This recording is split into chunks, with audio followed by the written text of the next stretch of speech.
Chase Young is a 49er coming from the Washington Commanders for a comp third.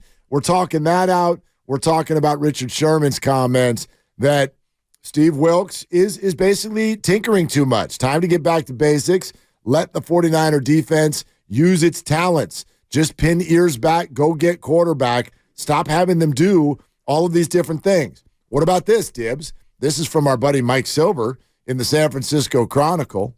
Quote, Young, that would be Chase Young, according to several Commanders coaches and other organizational sources, was viewed as an undisciplined player who developed bad habits, such as deviating from assignments in an effort to make splash plays.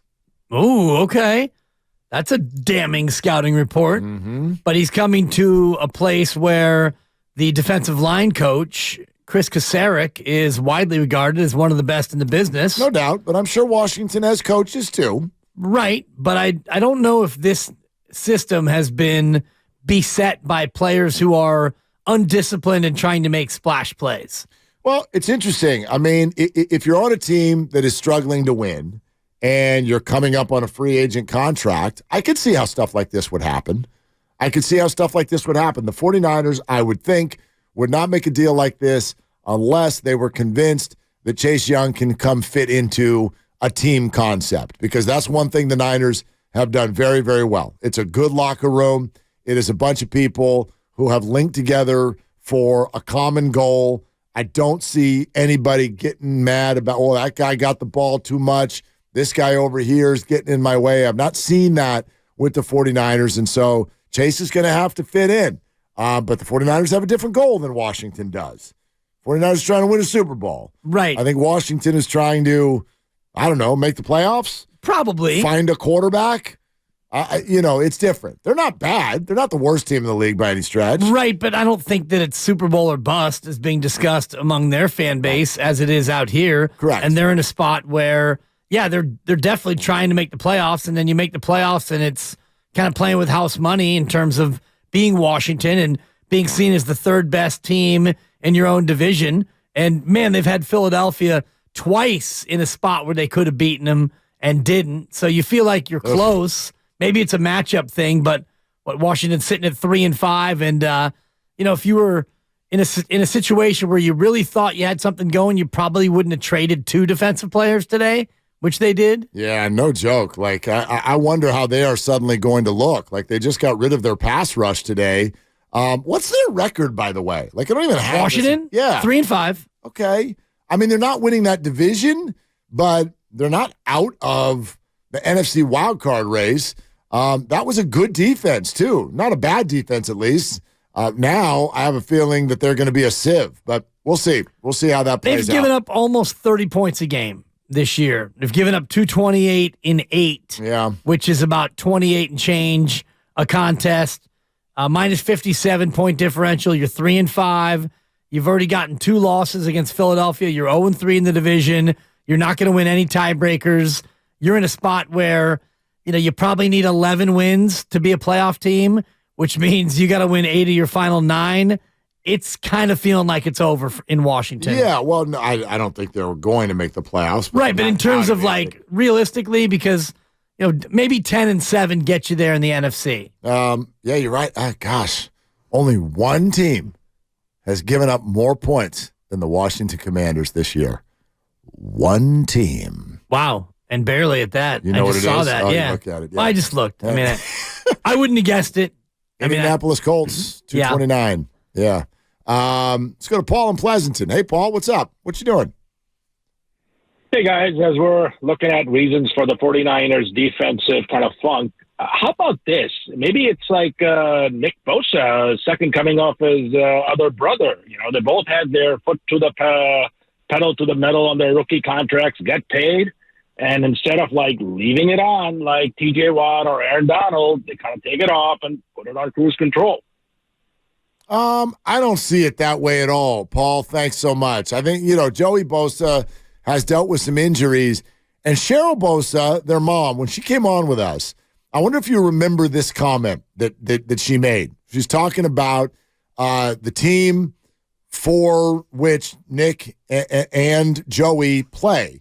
And she made a comment about Nick wanting to stay in San Francisco and never having dealt with anything that would sort of be like the organization and its structure getting in the way, making major mistakes. And she slipped in this, like, Nick's never had to deal with that like Joey has. Right. And so I just want to keep in all of the minds out there, which is that I think Joey Bosa is a fantastic player. I think everybody who puts on a Charger uniform becomes a lesser being than what they would be elsewhere. And Justin Herbert is example A. He is a phenomenal quarterback, and he's 3-4. Why? It's just their coach, their organizational structure, the fact that they play 17 road games, whatever it is, it just doesn't add up to being your best self. And I think you could say the same thing about Washington, at least in the past recently. under Daniel Snyder. I agree with that. I don't know if the worm has turned just yet. I'd love to talk to a Washington insider to get a sense for exactly how things have changed, if they've changed at all under new ownership. But it feels like, players that leave Washington have a greater chance to go on and do good things elsewhere. And maybe that's the case for Chase Young, where a change of scenery will do him well. 4 sacks for Joey Bosa so far this year. But, yeah, it is a great mystery. When you got Bosa and Khalil Mack and Derwin James on a defense, the fact that they're not better, similar head-scratcher to what the 49ers have been doing so far this year. Yeah. Total, like they have all the talent they need. Right, and to be 3-4, and I know they didn't have Austin Eckler for a while, but you still have one of the better quarterbacks in football. Yep. And a situation where you should be able to win these close games, but I do think part of it is the head coach. You're listening to 95.7 The Game, KGMZ FM and HD1 San Francisco, always live on the free Odyssey app, Twitch and YouTube, powered by First NorCal Credit Union. Dr. Brian Feely will be along shortly, but let's go to Raymond in Richmond. Hey, Raymond, what's cooking? Hey, what's up, Willard? What's up, Dibs? What's going on? What you doing, man? I'm out working right now, listening to you guys every day, first-time caller. Thank you. I just want to say I think Chase Young trade is going to be good for the Niners. Hopefully we can get home and give that secondary a break. Also, I'm really calling to give a shout-out to the Richmond United Soccer Club. The girls U12 Richmond Lightning just won the tournament in Pleasanton over the weekend. Big win. That's huge.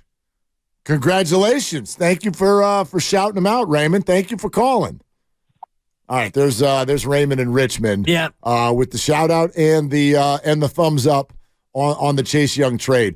I get it when people say, well, that wasn't their biggest need. Why did you address that? And I would say 2 things real quick. A, it was a bigger need than maybe we realized based on their production. And B, the 49ers have stated that this is their roster building philosophy. They believe that a defensive line being devastating makes everybody else around them better. Their linebackers, their safeties, their corners, everything. And I would say they've got the data that shows they're right. Yeah.